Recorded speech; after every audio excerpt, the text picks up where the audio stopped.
Watch us do a mostly real introduction. Hello and welcome to One Storyteller, where today we are talking about a movie. This is our, I say this is our break in between Two Towers and Return of the King. In reality, we haven't recorded 2 weeks. That's what happens when people are out of town and you don't have the time to get together and do stuff. But it's still our break from Two Towers and Return of the King. So, very cool. We're talking about the movie, the film, Master and Commander, The Far Side of the World. This is a movie that actually Andrew introduced this to me several years ago now. 5 years ago? Is that when we Yeah, I think watched that it? must be what it is. Yeah.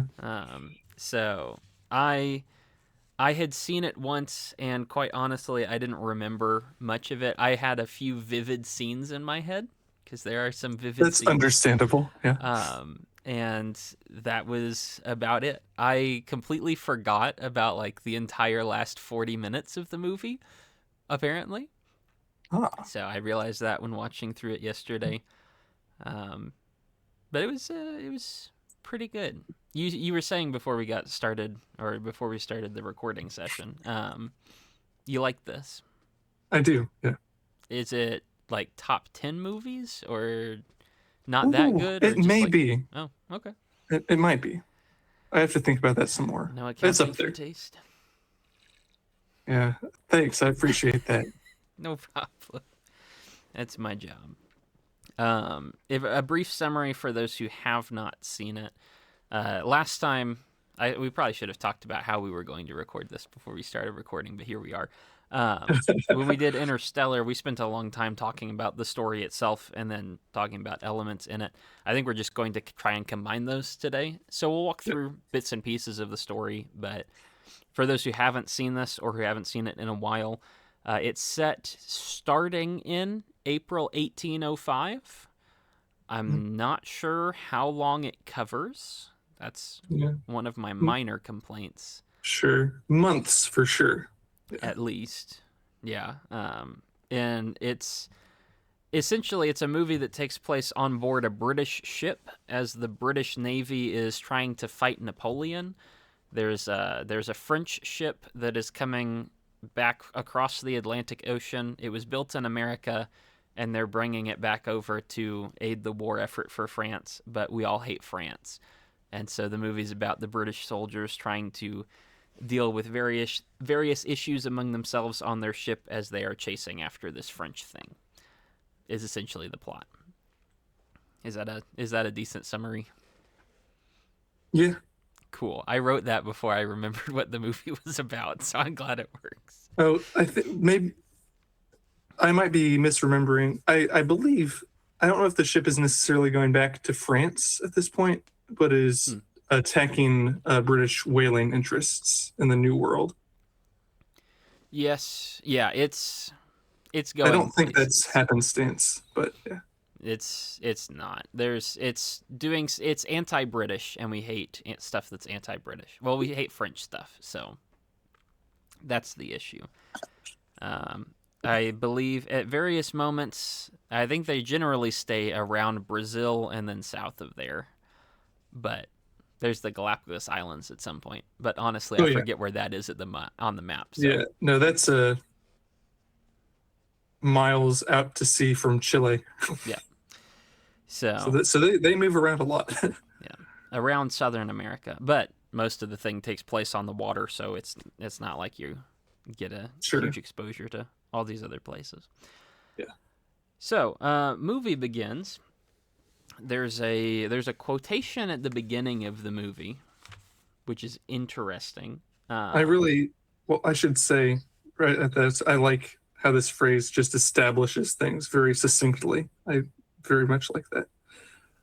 when you say this phrase, you mean The year is 1805. Napoleon is master of Europe. Only the British fleet stands before him. Oceans are now battlefields. we hate Napoleon. A. Um, yeah. Fun fact: he wasn't French. That's what makes him so cool. He's what, Corsican? Corsican. Yeah. Excellent. Better for him, anyway. In Assassin's Creed Unity, he has a British accent.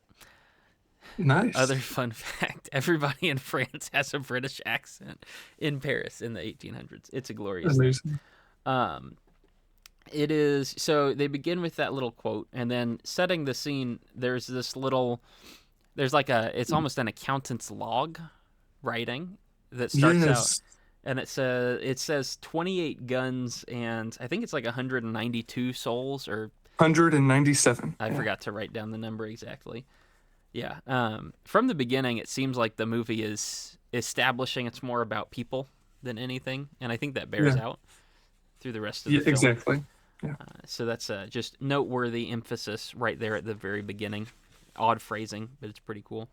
There are several religious things in this film which are curious. I have questions on them, on some of them, but Okay. Yeah. we'll get to those in due time, I guess. Essentially, for the first 30 minutes or so, their ship, which is called the HMS Surprise, a great Yeah. name, is they're tasked with intercepting a French vessel in the Atlantic somewhere. There's a big fog bank.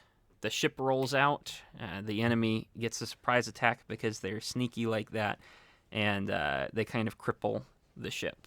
So stage one is the ship is broken. What do we do? How do we survive the French? What did you? Was there anything that you saw in here? I don't even know how best to work through this. Anything that you saw in here that stands out about British character, French character, or the setting that they find themselves in? Yeah. Well, maybe I'll take a step back a little bit. Sure. Those things I think you're absolutely right, saying the movie is about people. It's like there's two things that are amazing about this movie. It's not like perfectly historically accurate, and you don't have to be perfectly historically accurate to tell a good story. Mhm. But it is remarkably historically accurate. And I think that's pretty cool. You can tell they put a lot of effort into that. Hmm. It feels seamless to me, like it feels like they were actually filming on a ship off the coast of Brazil, which they probably weren't. No. Presumably Almost certainly not. So it's very, very accurate and immersive in that way. Mhm. But it zooms into people, and has a lot. I don't think it is bludgeoning you over the head with any messages, at least not most of the time. But it gives you a lot to think about obsession, patriotism, friendship, leadership, Mhm. leadership especially. And that's one of the things you see in the first scene is you have, I think he's Lieutenant Harlem. He's the 30-year-old who is not really succeeding in the service. Harlem. Harlem. Yeah. I had the subtitles on. My Okay. neighbor was, I did not have the subtitles I don't on. know, had a bunch of water running, and I couldn't really hear anything for the first half an hour. So There you go. Okay, Harlem. And the first main decision we see someone have to make is he thinks he sees the French ship or just a ship, but the fog's so intense that he goes back and with his spyglass, he doesn't see anything. Mhm. And eventually, he's holding everyone in suspense. Like, is he going to call the alarm, get everyone to battle stations? Eventually, a younger officer makes the decision to do that, which is what you're supposed to do. Yeah. If you think you see something, get ready. Mhm. So Harlem's interesting later on for a Jonah situation. But it's interesting. You see this leadership tension right out the gate there. Yeah. Mhm. That's probably the biggest thing. Yeah, there is a big question in Harlem is just a weird guy, and a lot of the religious stuff comes back to him, and it's centered around him, I think. And so I do have questions on that, and we'll see that eventually. But yes, you have the captain is very decisive. A lot of this movie, especially the character dynamic and drama, is the captain and the doctor Yes. going back and forth. And even in the opening scene, after the French vessel fires and breaks the British rudder so that they can't steer, There's even a conversation between them that is, why did they do that? Why would the French be waiting there? And it comes down to a conflict of interest. The captain thinks it's just a tactical advantage, and the French were smart. The doctor believes that the French were maybe ratting, or the English maybe were being spied on, and the French had information they shouldn't have. And there's a conflict of interest there.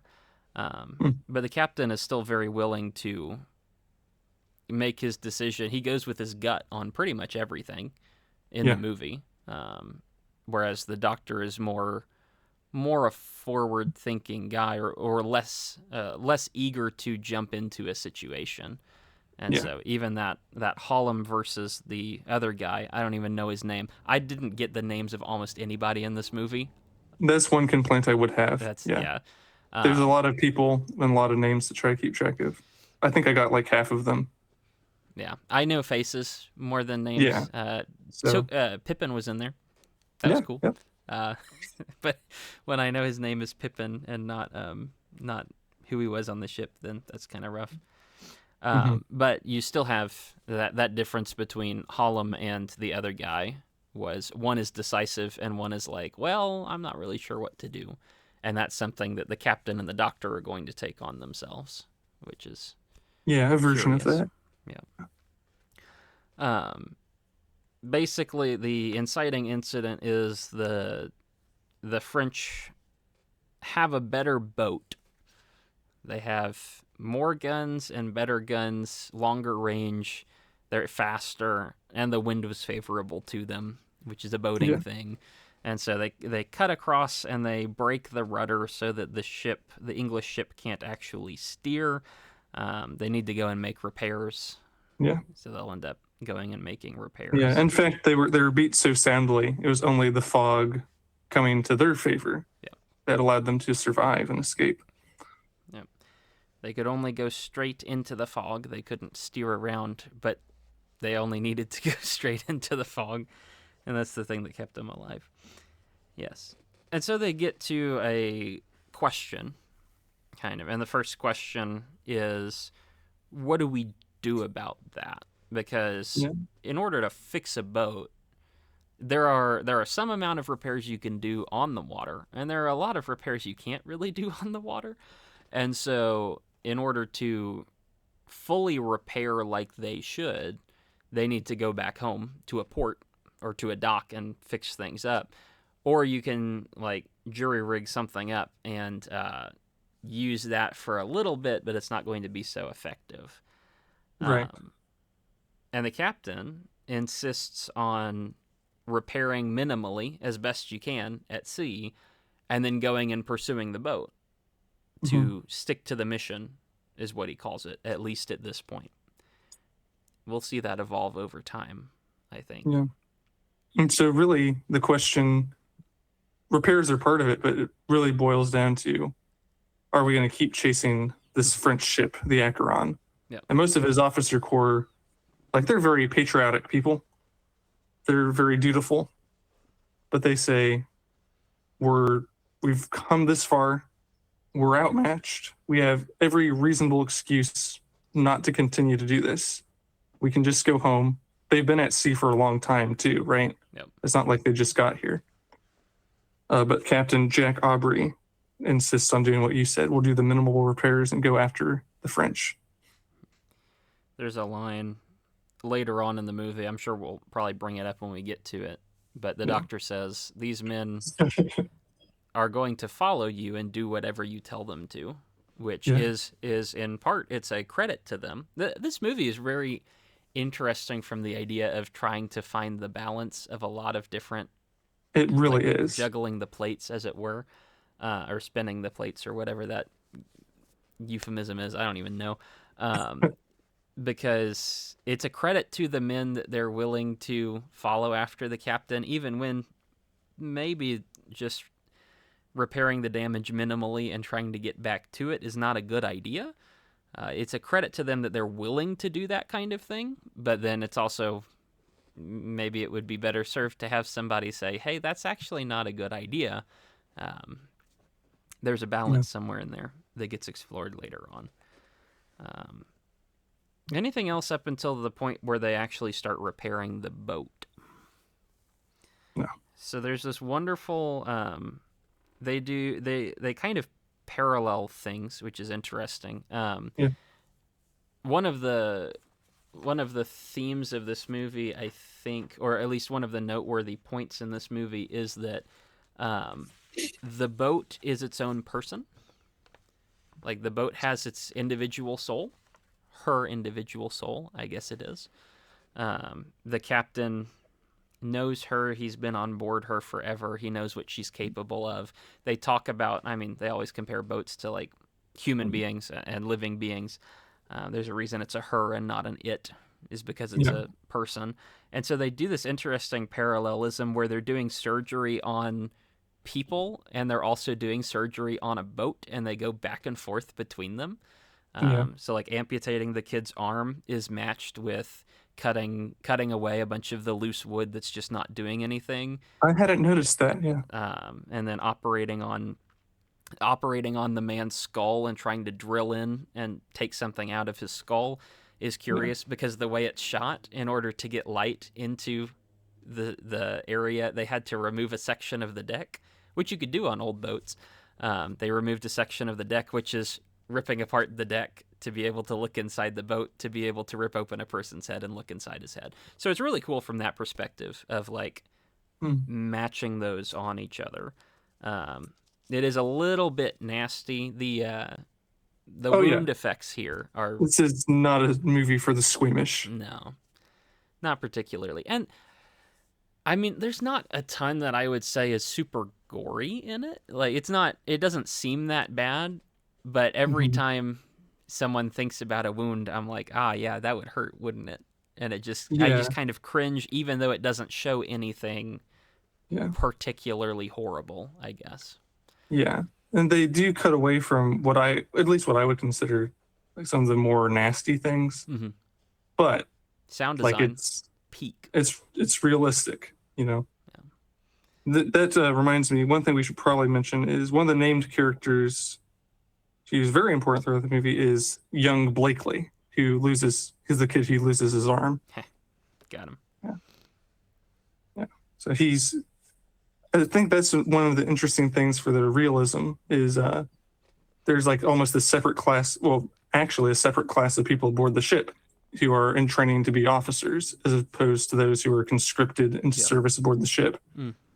And one of them, he can't be more than 11. The Blakely officer. Yeah. And there's another younger kid too. He's not 11, but he's not that old, 15 maybe. Yeah, He's the guy that dies in the end. I forget what his name is. Sorry. I forget his name too, but he's a cool guy.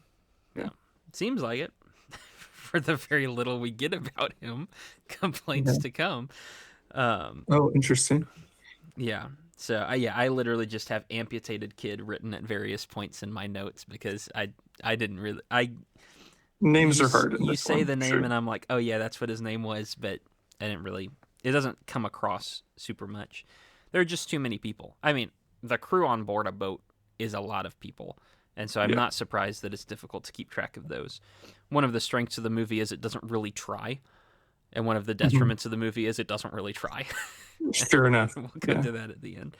Um, there is a big point made here as they're doing repairs. Two major things that I saw, and you can chime in on these or add your own.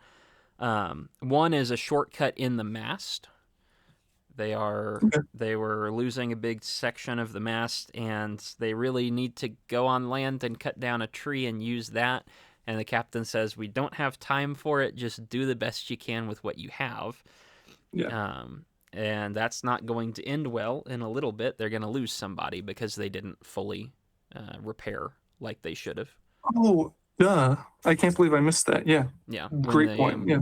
when they round Cape Horn, there's a big point made about the mast is not going to hold for this, and then the mast falls over and takes a kid with it. So, or a guy with it. So that's something to clock right here is shortcuts aren't going to end well. The other thing is there's this big deal made about Lord Nelson. Yes, Or I have Admiral several things about. Nelson? Um, Yeah.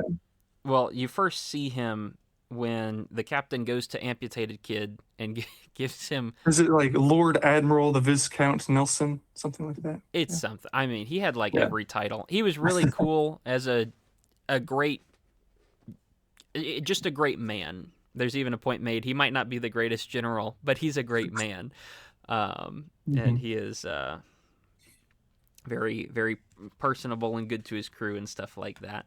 Um, and one of the interesting points is the captain gives the amputated kid a book because what are you gonna Yeah. do? Sit around and read while you're recovering and such like that. Yeah. Um, but then as it zooms out from the cover of the book, you can see Nelson is also an amputee, apparently. Oh. When if you look at the cover of the book, Nelson has his right arm across him, but there's no hand coming out of the cuff. And so one of the reasons the kid is asking, like, can you describe the man to me? And the captain says, just go read the book. And then the kid Yeah. looks and he's like, oh, he's just like me, kind of. Okay. And so I missed that too. That's yeah, really neat. Yeah. I think I'm right. I think I didn't just imagine that, but you can go No, back and check. I would doubt that. Yeah. Do you have something else on Lord Nelson here? Because he's brought up really in close succession several times. Yeah. At the dinner. Mm-hmm. Um, if you're ready to move on to there. Sure. Okay. It's one of these parallel things. There's several things set up during dinners where there's all the officers together. Yeah. Oh, cool note about the boat. Sorry, interrupting. You go this. ahead. Go ahead. I love that they disassemble the walls and Oh yes. build a wall in between the officers and the crew. That's so cool. I assume that also did happen. I assume that's a historical thing that happened. I don't know that give them much some about personal boats, space. but it's fantastic. Every time they go into the captain's quarters, there are people who just string up doors. It's like Yeah. those the old fashioned barn doors that people have in their houses nowadays, where you just roll them back and forth. Yeah, except they have people moving around. It's just human beings. Okay, sorry. Anyway. No, you're fine. You're fine. Yeah. You can see Captain Aubrey's good people skills and leadership here. The young guy who isn't an amputee, I gotta look up his name, or else it's would be so tedious. The other guy. I'll look it up when you're talking. But that kid, I'll look it up. the while you're 15-year-old talking, yeah. probably, he says, "Can you tell me about Lord Nelson?" And Aubrey begins by telling a funny story for the older ones among them, saying, "The first time he talked to me, I remember distinctly. He asked me to pass up the salt, and it's a hoot. It's very funny, but that's disappointing for the 15-year-old Mhm. who's trying to find something to idolize and to believe in, to inspire him. And so then Aubrey shares something that obviously inspires him, which is Nelson was out there in the cold one day, and someone said, "Hey, do you want a coat?"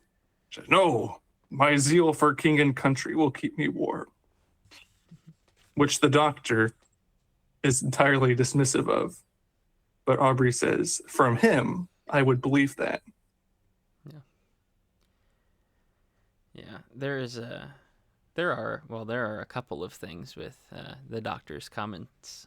One of them Yeah. that comes up later is there are He more would things. appear. Oh, go ahead. There are more things than just those in your books. Talking about the whole Jonah situation later on, the doctor asks the captain if he believes it because that's silly superstition and that doesn't make any sense. And the captain says, "There's more than just what's in your book. There's a lot more lived experience that also exists that is also valid." And so maybe even that little conflict about about the commanding general admiral is part of that too. It's Calamy is the other guy. Calamy, that's right. Yeah, that's right. So yeah, the doctor says Nelson must be an exception to the rule that authority corrupts in light of the zeal for country being so inspiring there. mm-hmm. Then you have a disappointed. at Oh, the extremely. captain. Hmm. It Yeah, doesn't and it's that setting the stage for Captain Aubrey's tension. Yeah, yeah, and that line was the first time I noted, hey, these guys might not be friendly all the time. Like, I didn't know what it was at that point, and I didn't know how far it went, but it did feel like, hey, they don't really like each other because, well, the doctor pokes, like prods at the captain, and then the captain just kind of makes fun of the doctor immediately after that. yeah. Um, But you can tell they're excellent friends, mhm, but there's some pretty sharp differences still. yeah, Yeah, there are some issues that further and get explored and get resolved as the rest of the story comes about. yeah. Do you want to talk about the pun? It's beautiful. I know you would say that. Yeah, it's Captain Aubrey brings this up as just a joke or way to just randomly dig at the doctor, but it sets up at least one major thing, probably a couple of things. And the principle of leadership that he believes in, apparently, right? Hmm. Says, hey, look at those two weevils. If pressed, which one would you choose, Doctor? I don't really want to, but if pressed, I guess I'd choose this one because it has advantages in breadth and width and length. And he says, I have you. In the service, we must choose the lesser of two weevils, which is not the last pun he will make. No, but it but it is pretty good. Yeah. So there are a couple of things that accomplishes. I mean, it introduces a theme by making a joke about it, and then it brings it up later on. Yeah. When I think it's when the captain's rush has caused the ship to be misrepaired, and then the mast breaks off and somebody drowns because of it. The doctor comes in and says, "Well, yeah, you remember this line you told me? It's so funny." And the captain says, "Yeah, I don't want to think about that." Essentially, No. but Yeah. Yeah. there's a so it's interesting from that perspective. It's also the doctor is poking at the captain and trying to, say your leadership is not good, to which the captain is reinforcing his authority of like, no, I'm the one in charge here, and Yeah. everybody laughs at the doctor and sees how silly he is, and then the captain can move on. So Mhm. there is a good amount of mutual respect, and there's also a Yeah. good amount of tension, and that's the Yeah. main point of the whole movie. It's not really a boat movie. It's a captain and doctor movie is the thing. Yeah. Yeah. A couple of things that happen around this scene. There were a couple of people who were over in port in America when the French ship was being built. Apparently, we built it for the French, which is why it's so much better. Shame that we gave it to the French. Shouldn't have done that. And so there are basically some guy saw the schematics and it was able to build a replication of it. It can't be hurt by normal cannon fire, but it can be hurt by being shot in the back. So Yep. that's their strategy for when they will eventually need a strategy later on. They also stop by Brazil and have this scene where they trade a few things, and then they find out that the French ship is way ahead of them, and they say, huh, okay, and then they keep chasing on. That's right. That's their thing. Anything else through that dinner scene? The Weevil scene. That's all for me.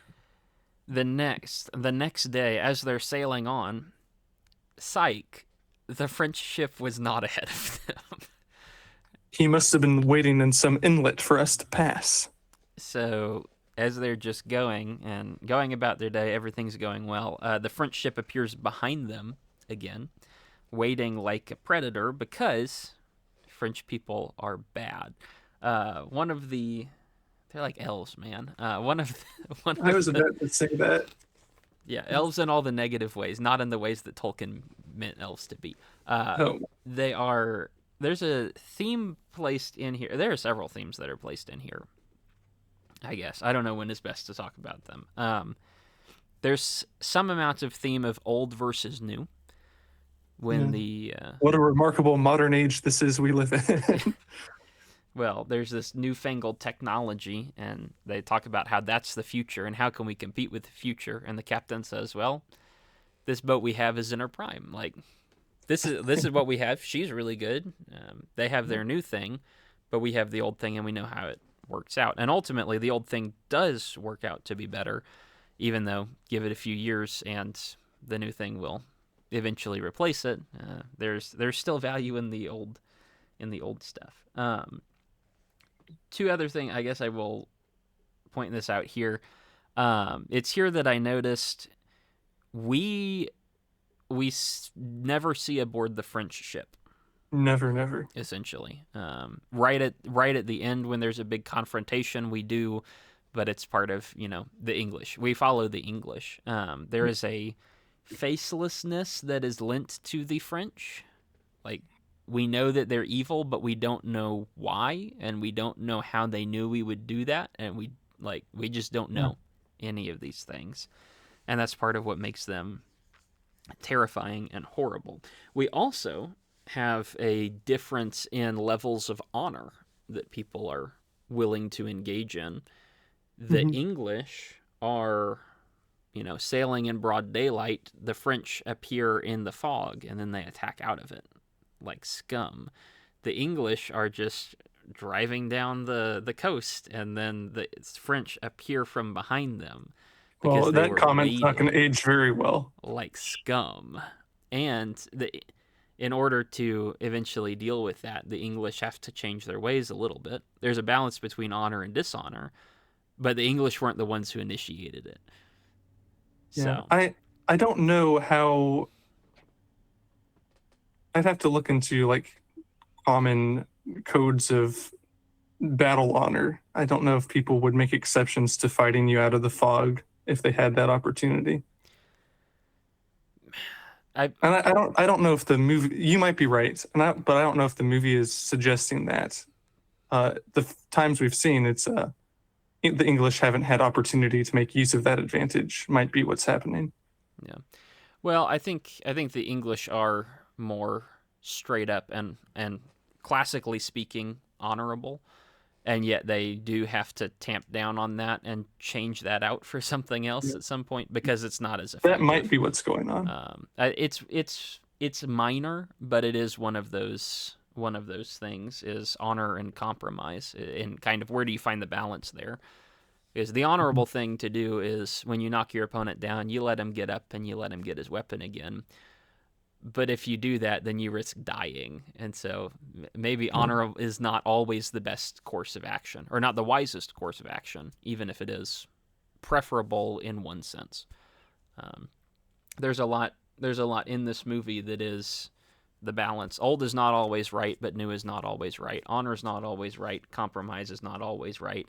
Duty is not always right, but obsession is not always right. And forsaking your responsibility is not always right either. And there's just a bunch of little things that add up together. It's a very thoughtful movie. Minor, but I think it's worth mentioning there. Yeah. The British managed to stay ahead to evening. Speaking of compromising on the honor, the French are slowly gaining on them. The English build a decoy and then and drop it and direct it in the wrong direction. And as part of doing that, they have running lights, essentially, and they douse their running lights, which you're not supposed to do, in order to put running lights on the decoy so that the French chase after it. Of note, the French don't have running lights, which they should have. Okay, interesting. Yeah, when the camera zooms out so that you get the big wide panorama of the decoy on the left and the French boat on the right, you can see a little shadow of the French boat, but they're not lit up at all, as they hide in their darkness, whereas the English also join them in hiding in the darkness eventually as part of their decoy. Okay, so, you're convincing me. Yeah, there's a little something there. They escape the French and eventually redirect, and they come up behind the French. Aha. The French are vulnerable from behind. And so the English ship decides to chase after them, to which the English now have the favorable wind, and they have their own attack. And yet a storm arises, and a ton of terrible stuff happens. All right. Yeah. I got something before the storm. Yeah. Sure. They're just running south, basically chasing the French, and they Yeah. find them eventually. I Yeah, think go it ahead. is. It must be before the storm begins in earnest that the captain has another conversation with the doctor. And our captain says, "This is the second time he's done this to me." Speaking about the French captain. Mhm. I think it's telling he says to me. Like he's going to speak a lot about duty later, but it's obvious that the doctor's right when he thinks it's a matter of pride, as we'll get to later. Okay. I think that's one of the things we'll talk more about as we get closer to the end is how these things get combined really easily.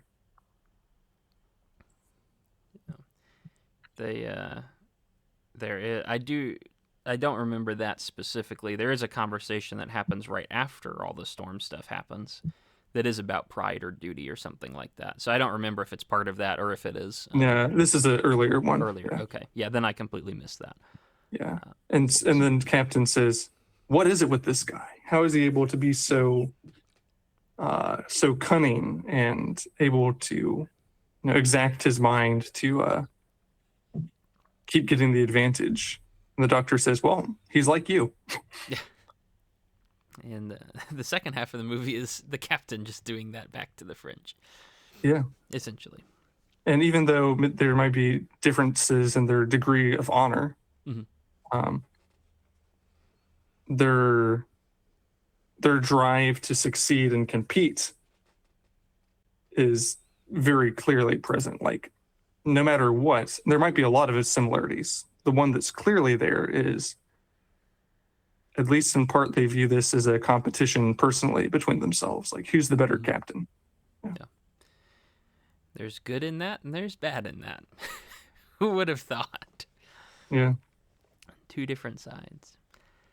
All right. So there is this redirection. The English do come up behind the French. Storm comes up, and it's the moment where they're rounding the end of South America to come back up to the north. Yeah. The mast, which was not properly repaired, is not set to tack to that degree. And unfortunately, when they try to do it, it breaks off, and it takes one of the people with it. His name is Will, Rip Will. I have written. The guy who I don't remember who he is. had seen the French ship being built in America. Oh, is it? Yeah. Oh, yeah. That would make sense. Rip. Oh, well. He falls overboard, and there's a moment where he's swimming back, and the whole mast is still connected to the ship via the ropes, and so theoretically he could grab part of it and then haul himself along back to the ship. But also, if the ship just sits in the water and gets pounded by the waves, there's no way the ship survives, and so they cut the wreckage loose, and Will is lost forever. Ooh. Rip. Unfortunate. Captain does it to him, and then they move on. There's no good way out of that situation. It's after this moment that the doctor and the captain have this other conversation about, like, why are you doing this? Why are you chasing? Essentially, the captain says, "Oh, it's a responsibility. It's the work I'm supposed to do." And the doctor says, I don't know about that. That looks kind of prideful. It looks like you're bothered by something else. It's something personal instead of what's commanded. And at the end of the conversation, the captain does say, well, yeah, I was told to follow them to Brazil, and here we are on way the other side of Brazil, but still following. About to get to the other side of the continent. Yeah. So it is responsibility. I guess you could argue he's following spirit of the law, is like, you're supposed to deal with this ship, and so he's dealing with the ship. The orders I was given, that's the minimum. I should do even more.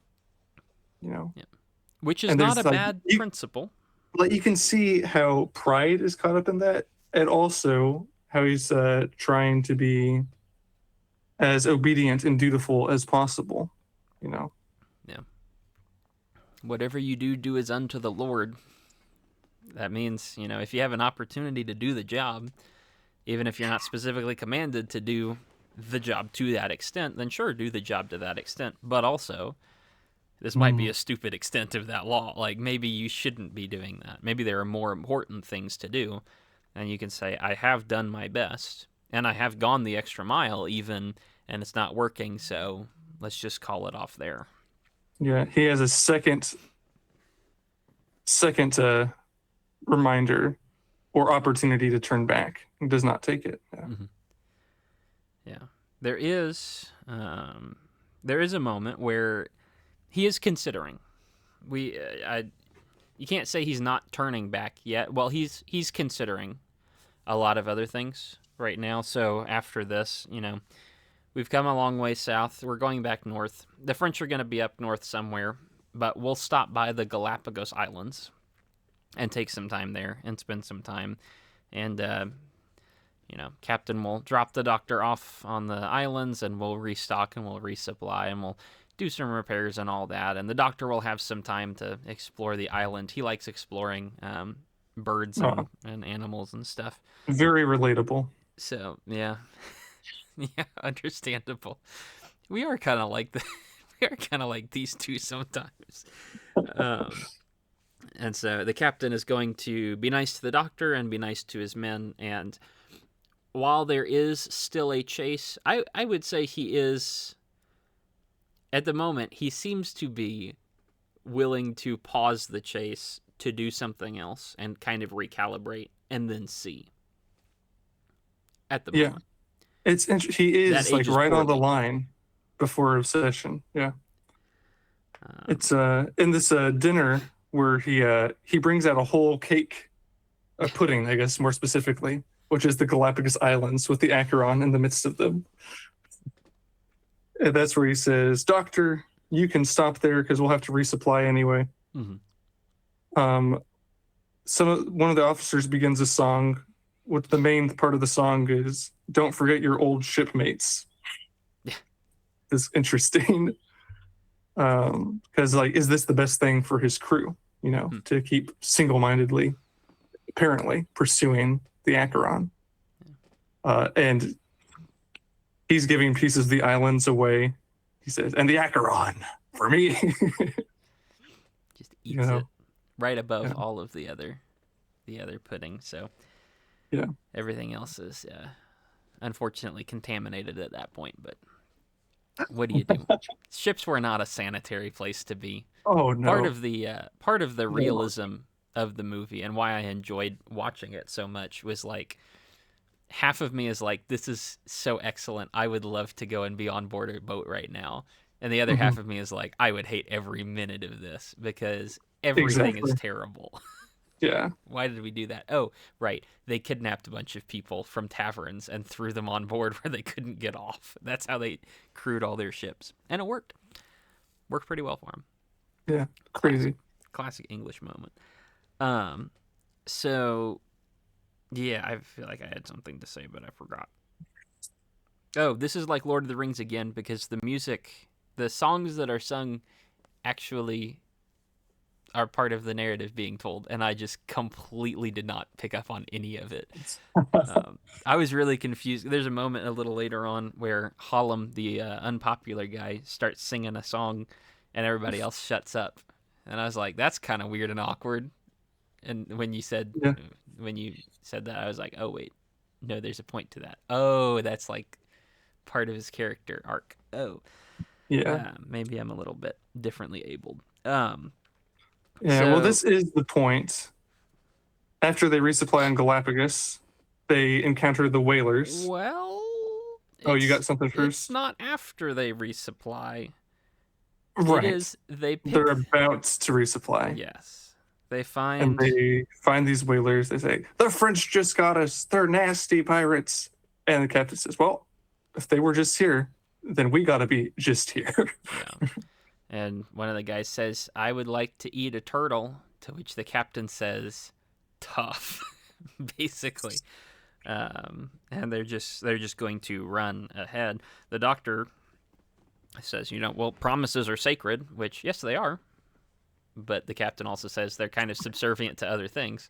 All else being equal, in other words, he promised the great statistical or economical statement. All else being equal, this is true that I will drop you off on the islands, but it's not equal. Things have changed, and so I can't. And there's a little bit of a problem there. It's a breach of Yeah. promise and potentially a breach of wisdom because they're still not really prepared to take on the French ship. Sure. Yeah. But at Well, least they know where it is, and so they can chase after yeah. it.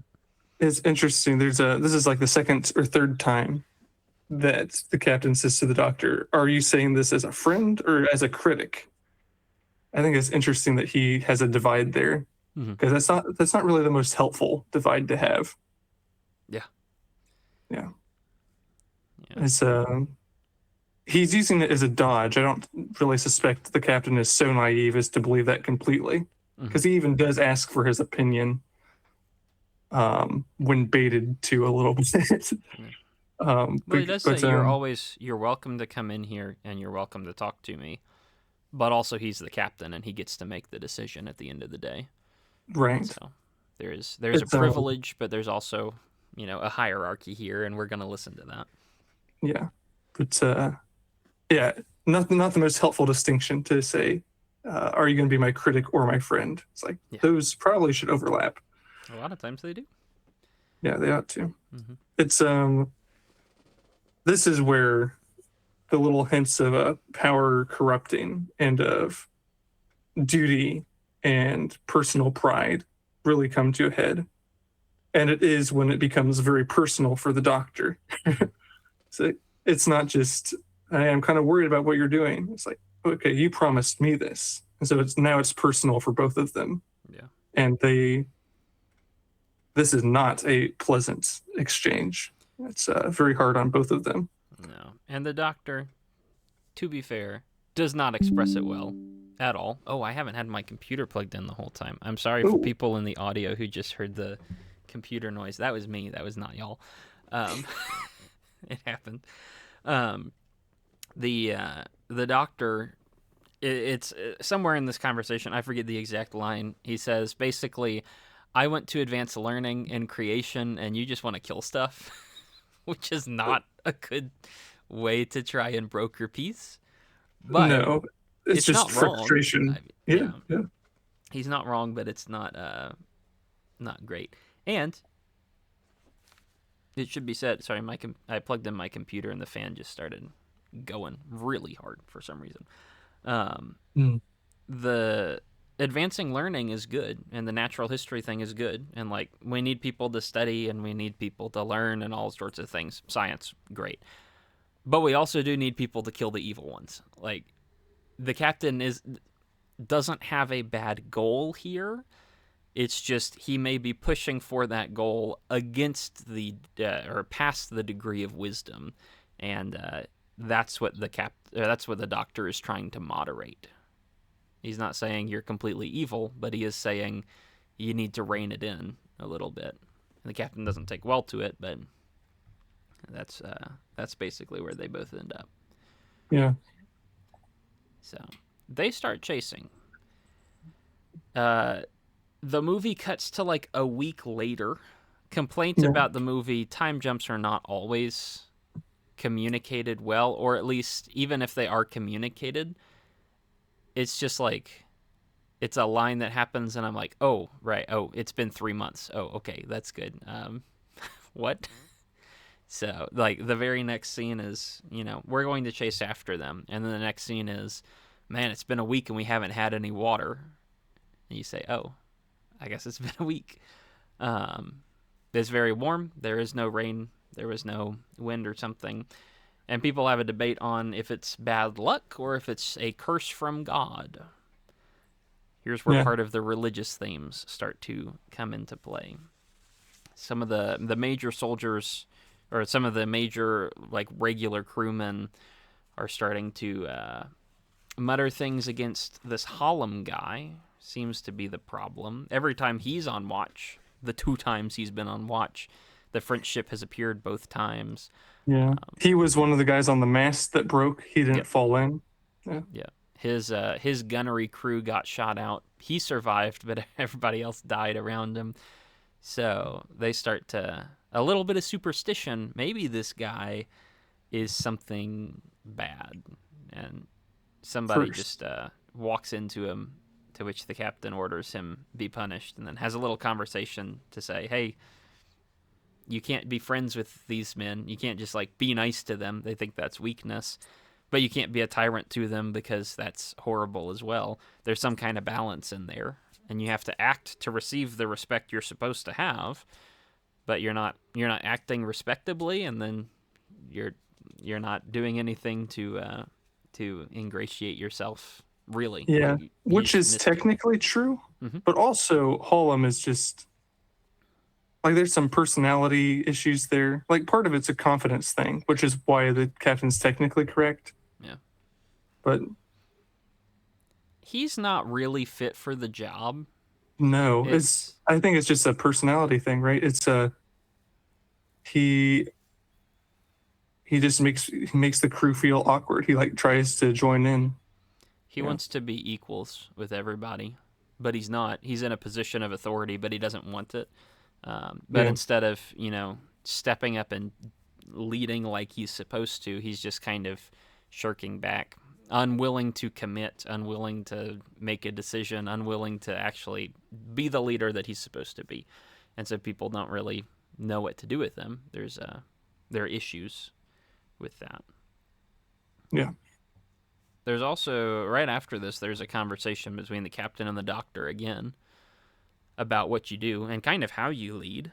Um, Yeah. the the uh, the guy, I forget, there's a term for it when you just like shoulder checking somebody, isn't it? That's what it is. When you just kind of like walk into somebody instead of stepping around them. Yeah.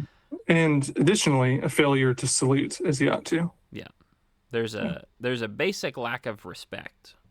The captain feels obligated to discipline the man. So put him in irons, like put him in prison a little bit, and then whip him a few times as well to teach him a lesson. Whereas the doctor is like, bro, he didn't remove his hat, right? It's not that big of a deal. And objectively, maybe it isn't that big of an action that he's taken. It's not like he's done some Mhm. horrible, evil thing, but he is still acting out of line against his superiors. And so, discipline versus understanding, and the captain is very harsh but realistic, and the doctor is very much like, you don't have to be that harsh. It's not that big of a deal. Um, and there's another disagreement over It's there. interesting. I think in this instance, I would tend to agree with the captain, Yep, absolutely. but it's like, well, like what's one exception, you know? Hmm. And maybe it wouldn't be very much. Like wouldn't make a big difference in the long run. Is interesting. But I like how the movie can let you see both sides of it. Like it makes you understand why the guy is so convinced by this superstition and all these circumstances. Hmm. You feel bad for the 30-year-old who isn't succeeding or failing as a leader here. You know, it's I like how they handle it. Yeah, this is a lot of the times I can see what the doctor's going for, and a lot of the times I will still agree more with the captain. But like, yeah, I can see the doctor's point of view, and I honor that. This is Yeah. one where even though fundamentally you're dealing with unruly people on board a ship, Yeah. the mercy that you show or the non-punishment that you give is basically just giving freedom and an excuse. You can't do that. Like absolutely agree with the captain on his decision, but there are situations in which you can absolutely hand wave a minor infraction and say, it's not that big a deal, just don't do it again. Right. And there are situations where that is acceptable. And so even though the doctor is objectively wrong here, he's not objectively wrong everywhere. And that's part of Yeah. why the debate is so curious. Yeah. It's also neat because Aubrey says, "Look, I don't like this either," but he's choosing consistency. Yeah. Yeah. Big fan of the captain. He's pretty Yeah. cool. He is. Let's see. I should outline this for later. A little bit later on, I have to talk about the background of this. This is based on a book series, by the way. So I read a little bit of the Wikipedia article, and it was interesting in terms of like where that came from. And so I'll bring that up at the end. But for now, we keep on going forward. There are lingering questions about Hollum. Is he actually a causer of a curse? Kind of a question about that. We mentioned earlier, the captain seems to believe that he is, and the doctor doesn't. No. Doctor says, curses don't exist, and the captain says, maybe they do. Like, not everything is so cut and dry here. And that's even reinforced later on or maybe it's a little bit earlier on, even when the ship is, now that I'm thinking about it, when the ship is driving by the Galapagos Islands, the doctor is like, it's a bird, it has wings. Oh, it can't fly. That's crazy. That doesn't happen. But life is different than books are. And then, there's a species of iguana. It's sitting there on the land. And then the kid says, well, he's swimming. And the doctor says, no, iguanas don't do that. And kid says, but you can see the iguana swimming. And then the doctor says, oh, right, Mm-hmm. because some things you just don't know.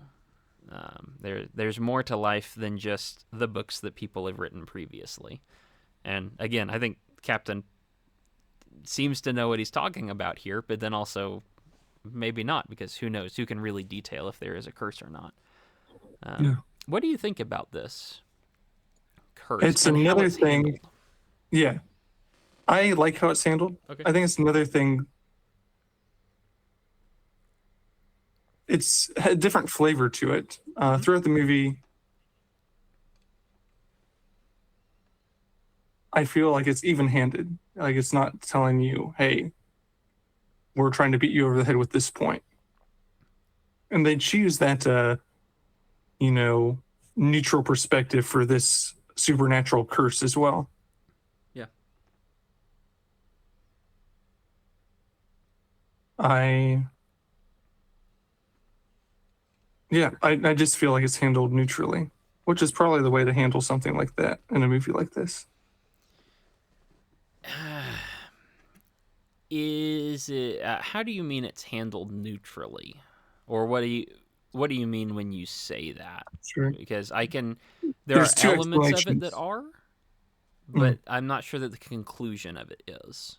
Yeah. I'm confused about that. But yeah, go ahead. I think the conclusion is, well, eventually Hollum commits suicide because he's convinced he's cursed, right? Yep.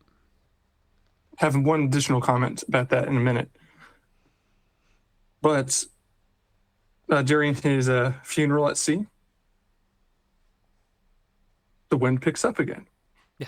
Right? Mhm. And so there's two explanations, right? Right. It's happenstance, or he really was cursed. And I think that's all the movie says about it at the end. Okay.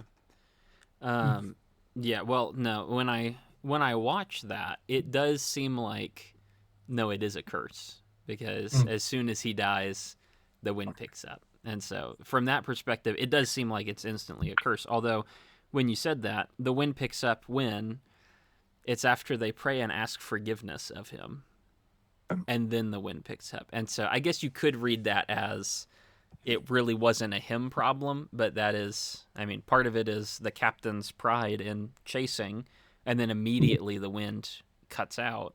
But then as soon as the captain asks forgiveness, then the wind picks back up. So I guess that is maybe another read on that, and is less. I think there's a less lot of biased. different ways to slice it. I think there Okay. are. It's I think it's Take it back. the concrete things to see is this horrible pressure that the crew can have on their leaders, like the governed on their leaders, because they choose to ostracize him and to haunt him, basically, is probably the best way to say it. Yeah. And it drives them crazy. And There's nowhere to get away on a boat. from my perspective, like going beyond the movie, I think a little bit, like for my worldview, for our worldview, he's not cursed, right? That's not how this works. For my I worldview, he's I was not just cursed. gonna sit there and sit. Okay, yeah, maybe. For me, like that's not how this sort of thing works. Hmm. God doesn't arbitrarily make you a Jonah. Yeah. Um,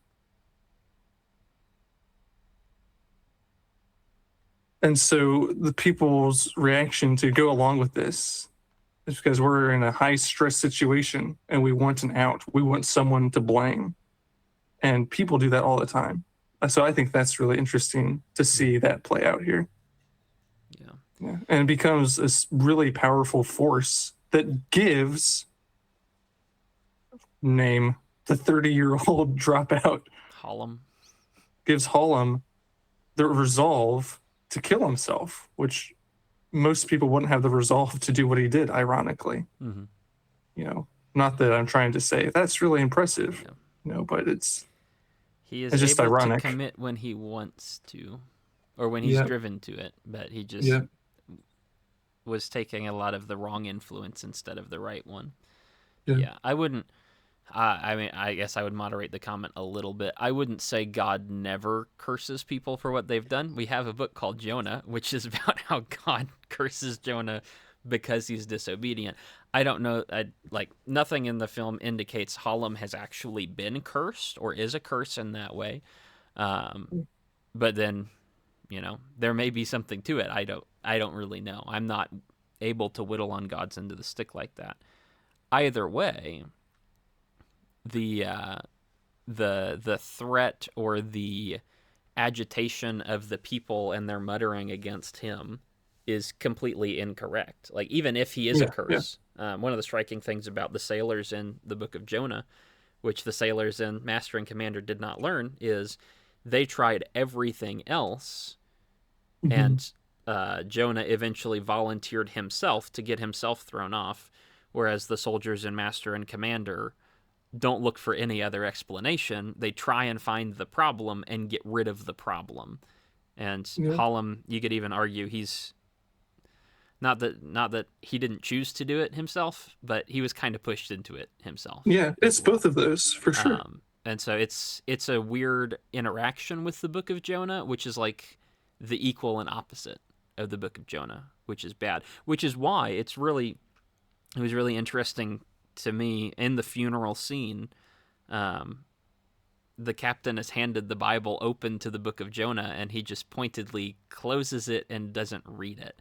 It's not Yeah. that he's anti-God. He does pray the Lord's Prayer allegedly at the end of the movie, and like he seems to be at least somewhat religious, but he's not going to read Jonah in that situation because, in part, it's not a fair read of the situation, and it's not equivalent. And these people haven't acted righteously. Yeah. So It's instead, he very asks interesting. forgiveness. It's a very interesting leadership episode. Yeah. Because he himself is kind of convinced he's cursed, right? Or at least considers that a possibility, right? Yep.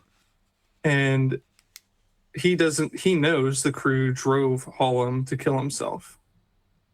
I don't know if most of the crew intended for that, but they did hate him. They did ostracize him. Yep. And that's hard when you're on a boat with a bunch of people who hate and ostracize you. Mm-hmm. And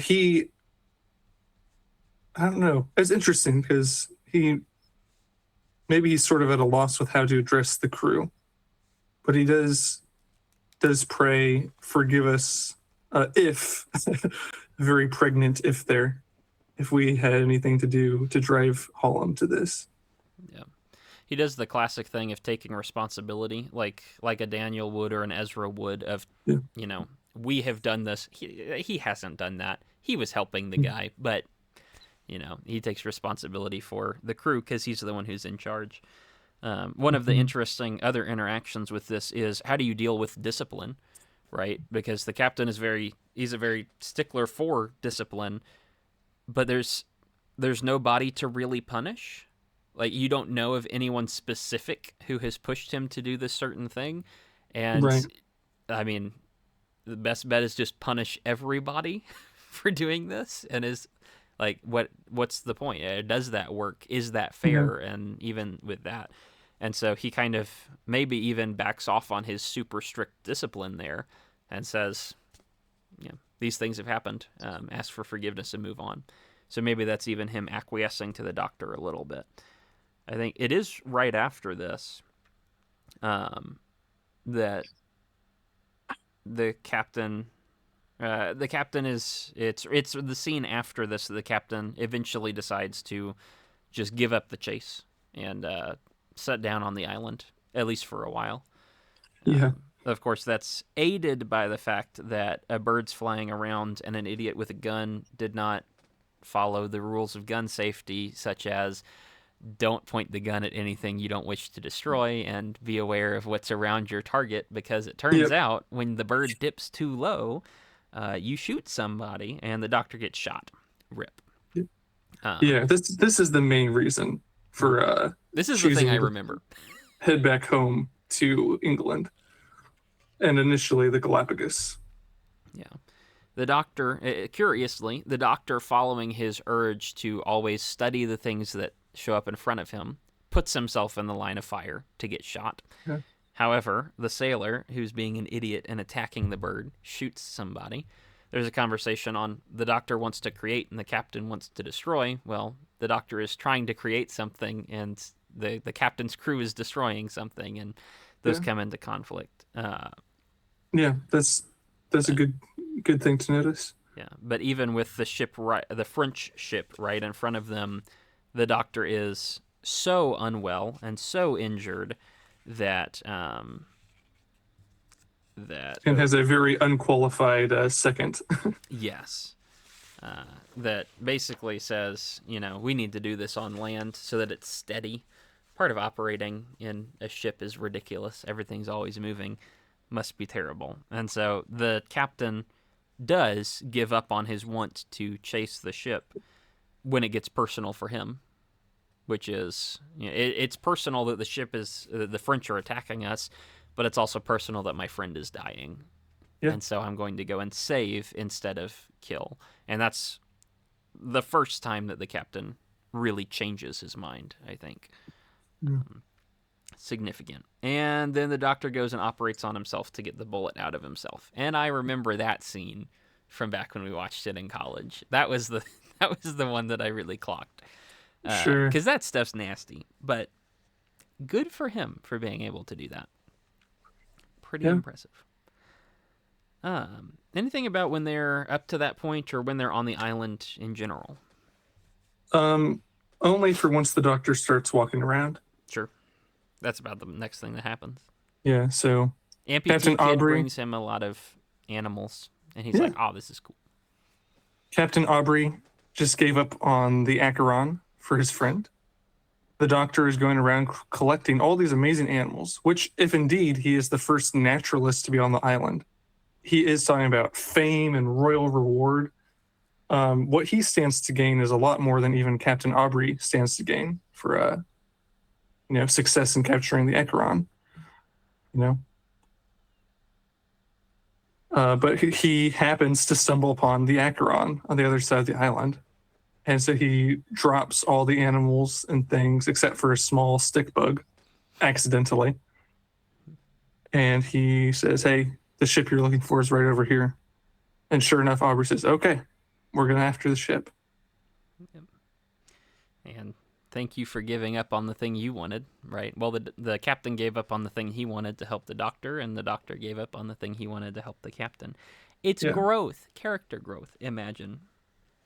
Mm-hmm. Crazy. But they brought back a stick bug. And I sent you a little video yesterday summarizing the entire plot of Master and Commander with the... When was that a meme? Like... Oh, I don't know. 2016? I don't do memes. 2018. I do memes like 6 years behind schedule, but I've known this one for a few years. The Get Stick Bugged LOL meme. Fantastic. A great time to just bring up randomly. That's the entire point. That's what this movie comes down to. Because the captain thinks he has a stick, but actually there's a stick bug on the stick. And you couldn't even tell it until you looked really closely. And the captain says, aha, we will turn the HMS Surprise into a surprise. Who could tell? And so that's the rest of the book, or that's the rest of the film. The HMS Surprise dresses up like a whaler and pretends that they are broken, and the French come in because they want to, take advantage and steal stuff from the whalers.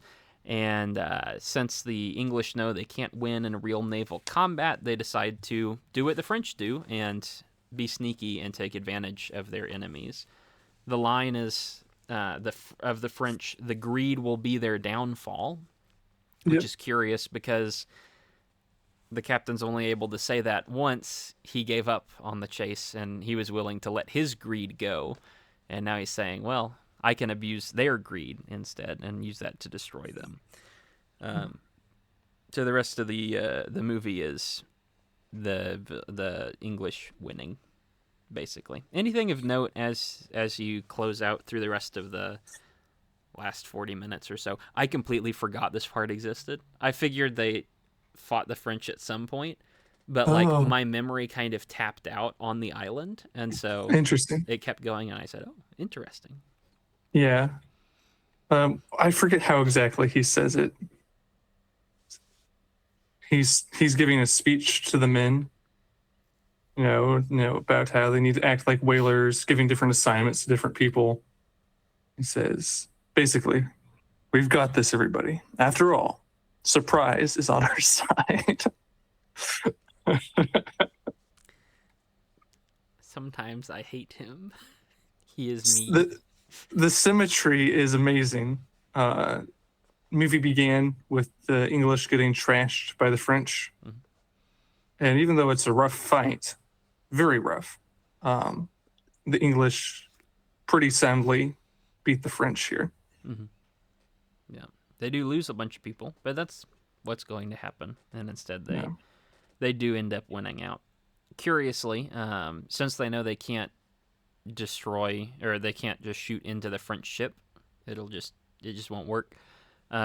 They do instead aim for the mast of the French Yeah. ship, which is something that the French shot off of them, but it also means Yeah. the French aren't able to maneuver, which is what the French did to the English at the beginning, and that Yeah. allows them to circle around on the back of the French Yeah. and actually The shoot vulnerable into the side. weak part.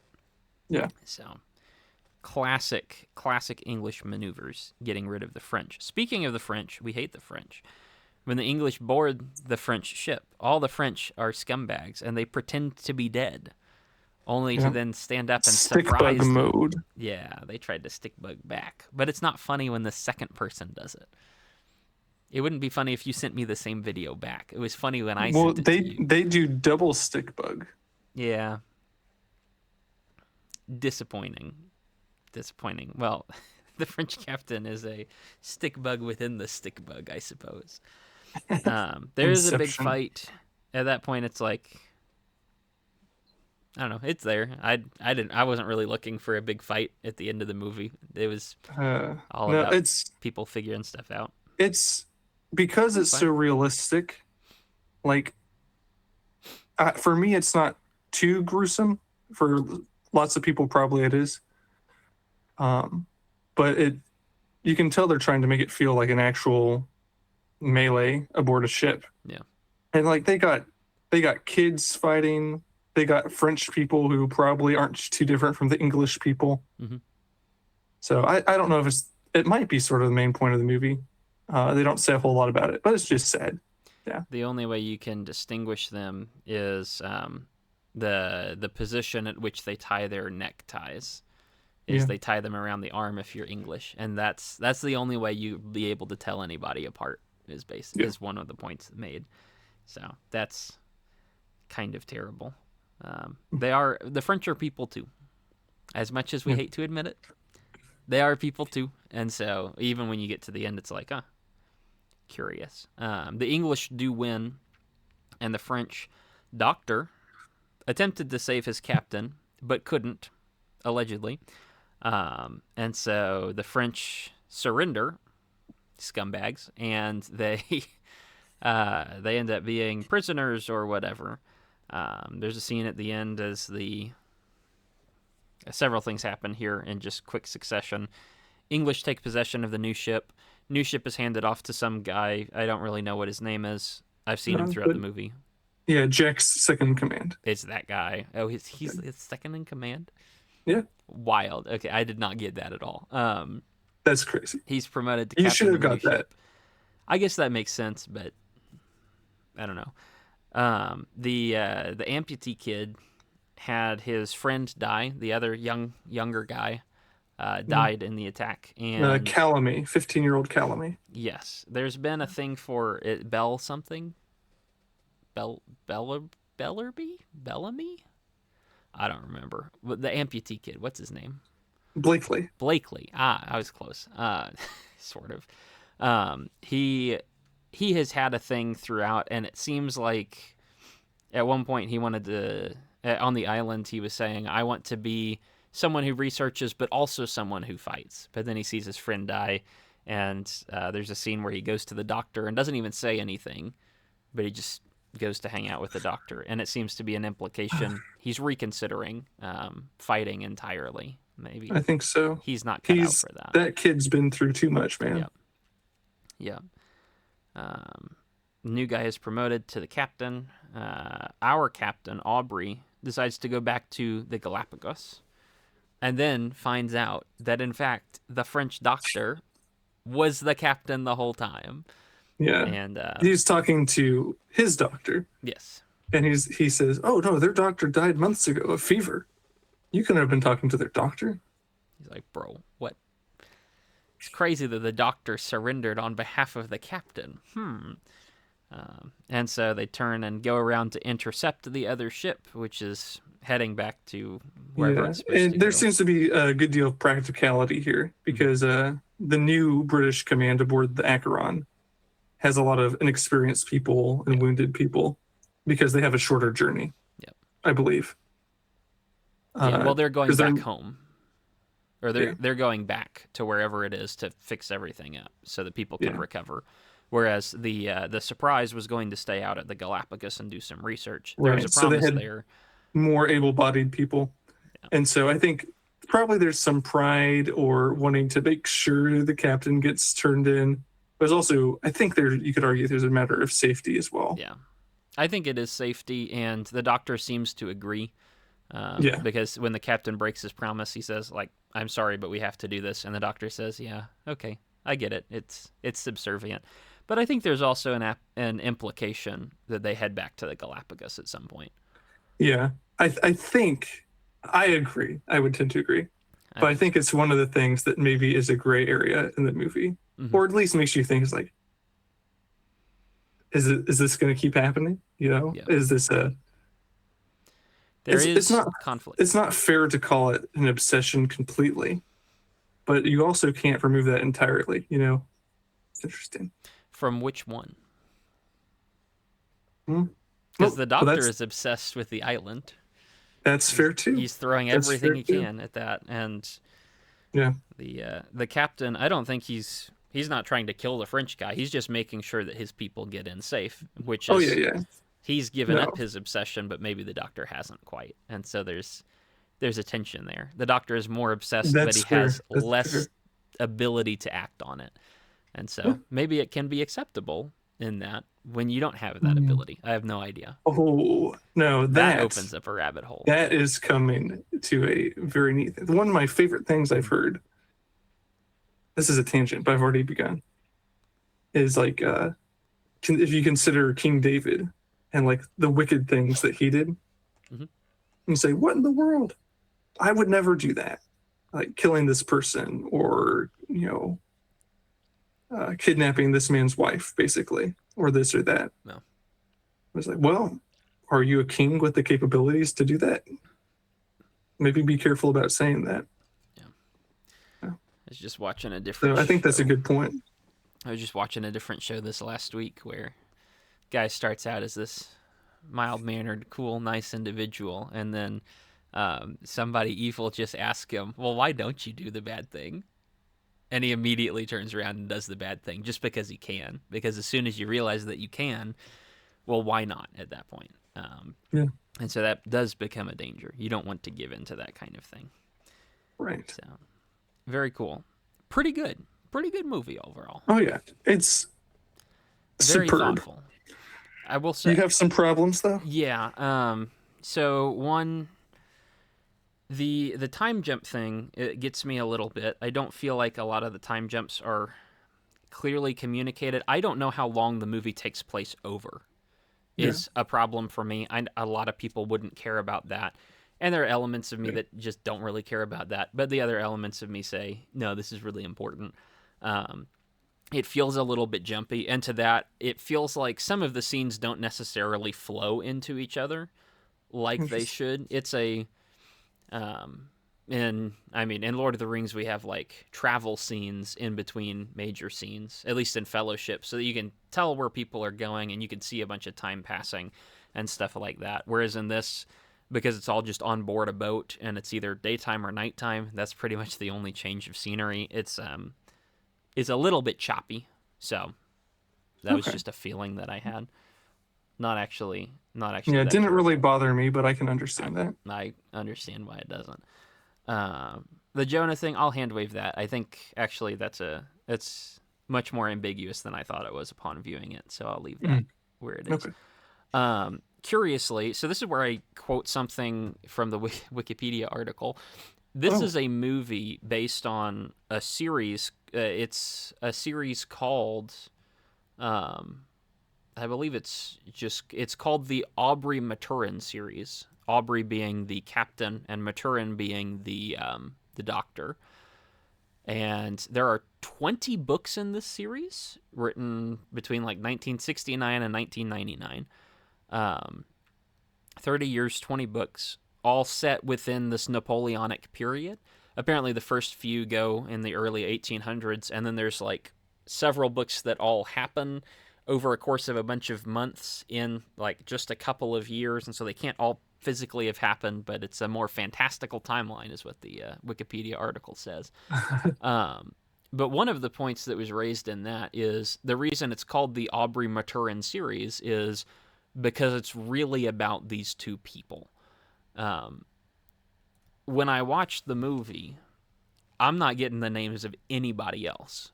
And that is, it could be considered a weakness because I don't really know who these other people are. I know vaguely the roles that they play, and I know if they're, if they're in the commander in training rank or if they're in just the regular people rank, but I don't know who they are. At the same time, if the books are really just about the captain and the doctor and their moral conundrums, which is what it seems to be from the summary I've read, um, it's kind of a faithful adaptation of the book in that way, ignoring these people. Because the guy promoted to captain at the end does not have a character arc. no. And a lot of the other ones don't either. A couple of them do. Like Amputee Kid, he does, sure, but a lot of the other ones don't. And so I'm not surprised after having read up on that oh, that's the background. That's why there's such a heavy emphasis on these two characters. And it works for me, but if you're going in, don't expect it. Like if you haven't seen it, don't expect everybody to be really fully fleshed out because that's not really the point of the book.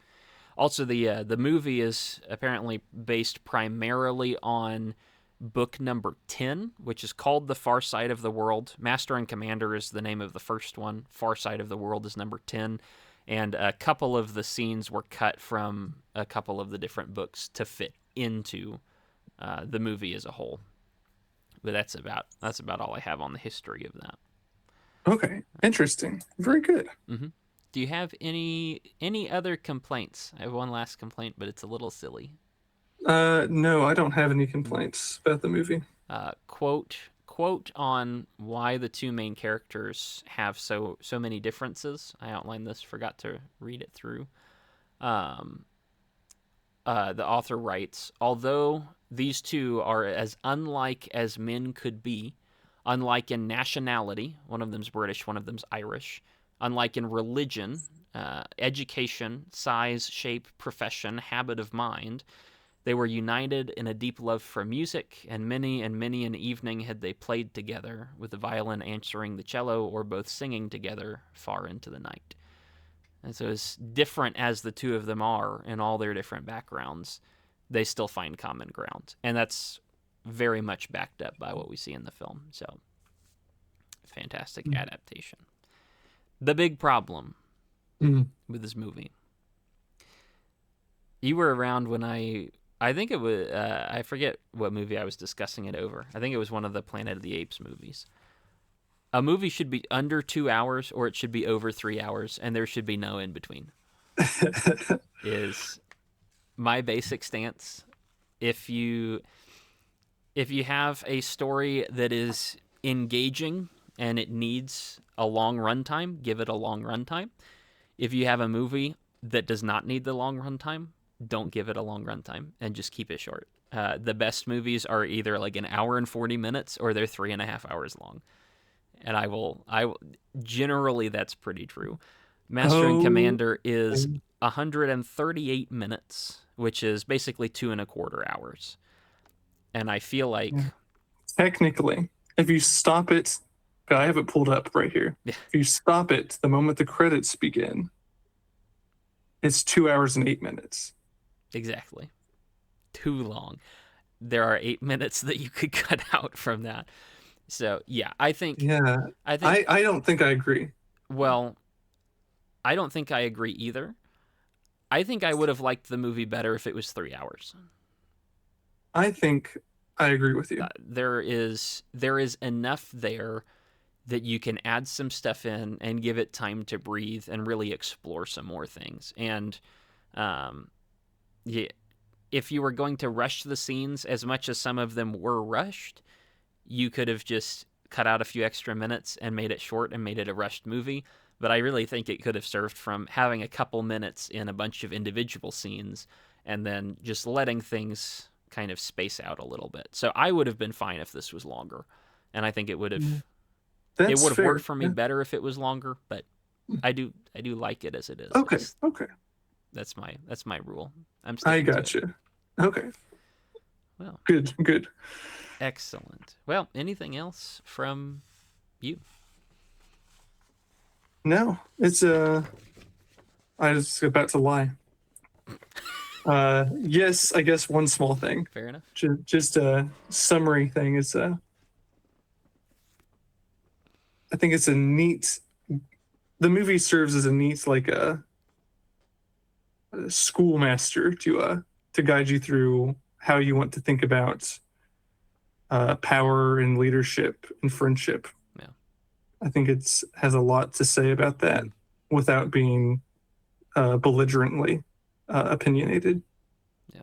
And I really appreciate that, especially compared to a lot of modern movies that don't have much to say and often think they have something to say. Yeah. Or they have one thing to say and they ram that down your throat without any degree of nuance or care or, moderation on it. Wisdom. Yeah.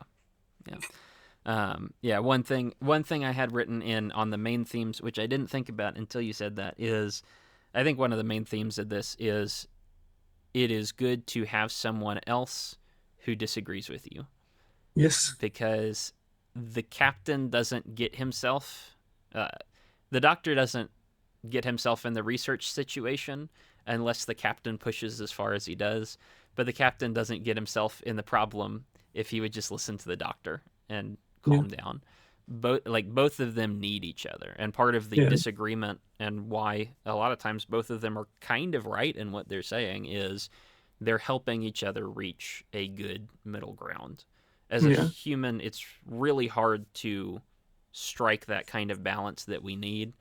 But when you surround yourself with other people who are all on different balances of their own, it really does help to find a middle ground and be able to be a much more reasonable person.